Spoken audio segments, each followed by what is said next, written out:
Hello, I'm Jeff Hyman, and thank you for taking time to watch this video. Today I'm going to talk about the financial stress of healthcare and the burden it has on employees across America. After decades of increases, there's definitely a clear trend towards increasing employee responsibility by employers.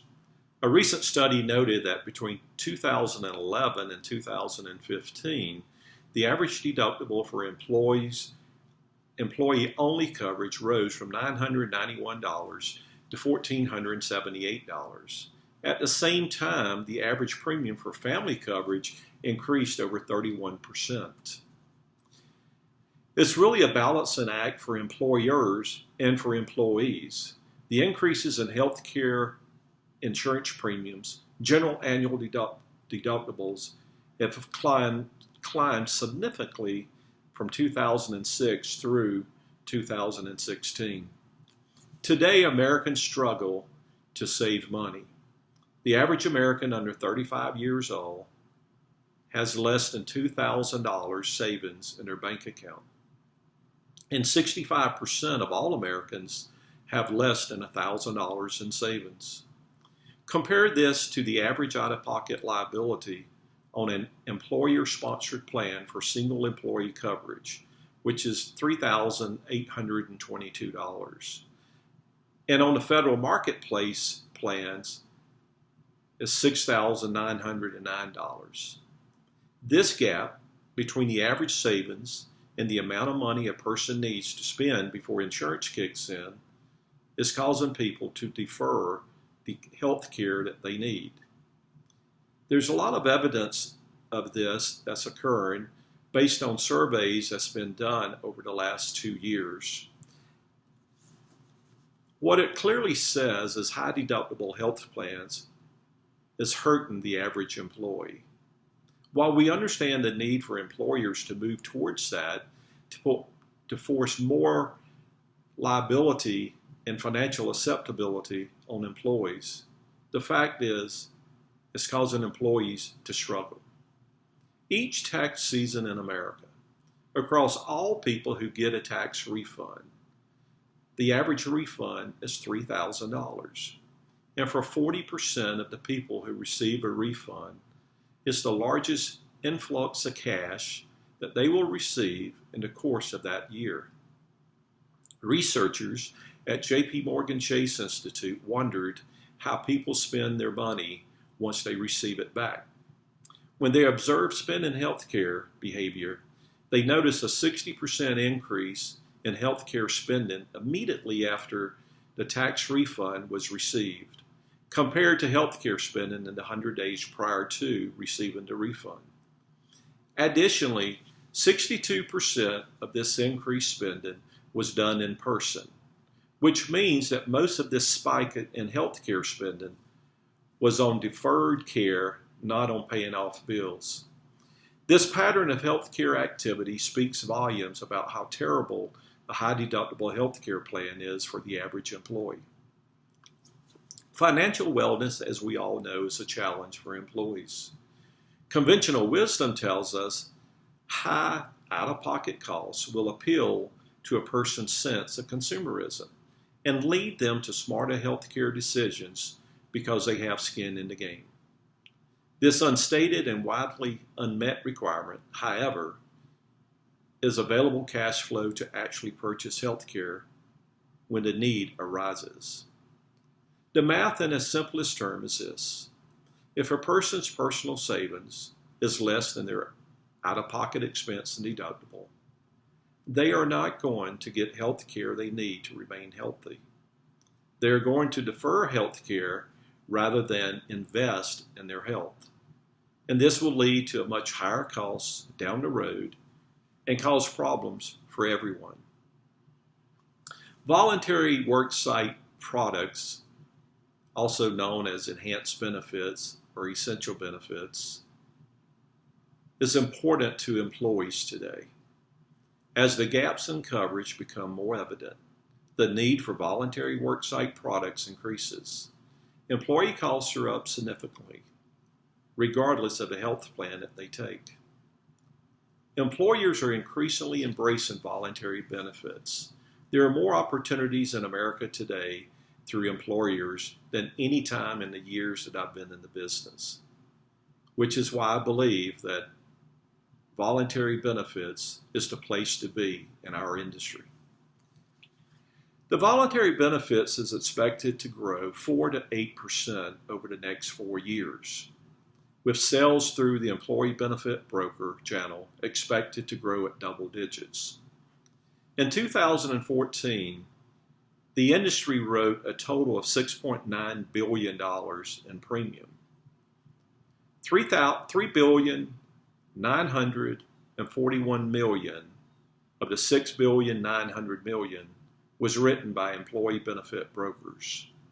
Last year, in 2017, voluntary benefit premium exceeded $8.1 billion. And again, employee benefit brokers produced $4.8 billion of the $8.1 billion in premium. The broker control and their presence in our industry is greater now than ever before. 59% of all voluntary sales are placed through benefit brokers. Voluntary benefits has many different trends that I'm seeing this year, and I believe will continue to be next year and beyond. Employee benefit options once resembled a typical airline food choices, with only a few choices for airline passenger to make. Today, employers are offering a much broader menu of voluntary benefits from which to choose from. And that's great news for brokers. Health insurance, while it is still the main course, an expanding range of voluntary benefits from carriers gives employers more flexibility, employees more choices, and brokers more revenue potential. Last year, in a survey that I was involved in with employers across America, 22% of employers responded stating that they currently offered some form of hospital indemnity solutions. 47% of the survey respondents are considering adding hospital indemnity in 2019 or 2020. Identity theft. 31% of respondents currently stated that they offer identity theft in some form. And 66% of the respondents said that they are considering offering identity theft by 2020. Think about it. ID theft is costing consumers over $16 billion a year. So there is a high interest in offering identity theft to employees across the country. Another trend that we are seeing, and I believe will really grow in the next several years, is tuition reimbursement plans. While only 5% of employers currently offer some form of tuition insurance or reimbursement plans, or a student loan repayment plan, 37% of the respondents who responded to the survey said that they're going to offer tuition reimbursement plans by 2020. With over $1.5 trillion owed in student debt, and the average graduate owing $37,000, this benefit is going to gain a lot of traction. Think about it. Owing $37,000 is the equivalent of a 20% down payment on a $185,000 house, or a 10% down payment on a $370,000 house. It also is about the average amount that people will spend when they install an in-ground swimming pool, which is roughly $35,000. So I see a big opportunity with tuition reimbursement plans moving forward. Critical illness insurance. 41% of the respondents currently offer critical illness insurance of some form, whether employer paid or for employees to have a buy-up to purchase more, or 100% employee paid. 51% of the respondents indicated that they were adding critical illness insurance in 2019 or by 2020. Critical illness insurance grew double digits again last year. It grew over 21% in 2017, after 14% growth in 2016 and 25% growth in 2015. Another product that I believe will gain more traction is pet insurance.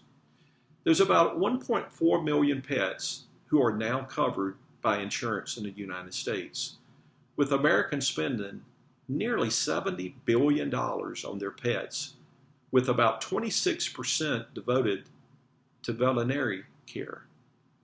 The opportunity to grow is huge due to only 2% of the 90 million dogs and 93 million cats currently insured. More carriers are entering the market because of the huge opportunity today, and they will be in the future as well. Legal insurance. Only 23% of employers that responded stated they offer legal plans for their employees, although 41% of employers said that they were looking to add this benefit by 2020. This is due to 7 in every 10 Americans running into some level of legal issues in the next year, according to the American Bar Association. Financial wellness. Financial stress costs employers over $5,000 per year in lost productivity, according to research from the Federal Reserve. Employers need help in providing their employees broader solutions in dealing with their financial stress. According to a PwC survey, 53% of workers reported being stressed out about their finances. Additionally, approximately 1/3 said that they were distracted by personal financial issues while at work, with almost half of them spending 3 hours or more each week handling these matters during the workday. Financial wellness appeals to all ages. Younger employees who are saddled with student debt, struggling to save for a house and family.